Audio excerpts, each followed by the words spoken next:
పాఠ్యపుస్తకాల ద్వారా పాఠాలు చెప్తా ఉంటాం. పాఠ్యపుస్తకాలు, బోధనోపకరణాలు అనేవి కేవలం అస్థిపంజరాలు లాంటివి. వాటికి జవజీవాలద్ది జగజ్జయం చేయాల్సింది ఉపాధ్యాయులే. మరి వాటికి జవజీవాలు ఎట్లా అద్దాలి అంటే ఇది సమాజంతో అనుసంధానం చేయగలగాలి.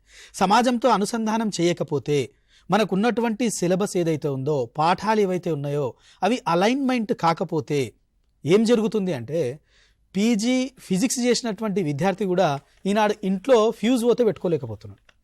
డిగ్రీ చేసినటువంటి పిల్లవాడు కూడా బ్యాంకుకు పోయి డీడీ ఫామ్ నింపలేకపోతున్నాడు.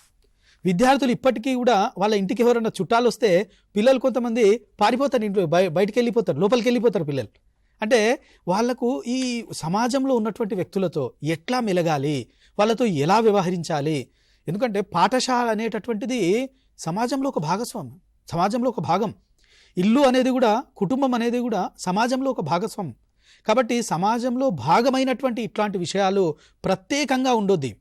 మనం సమాజంలో ఏం జరుగుతుందో అది పాఠశాలలో కూడా కనిపించాలి. పాఠశాలలో నేర్పించే విషయాలు ఏవైతే ఉన్నాయో అవి సమాజంతో అనుసంధానం జరగాలి.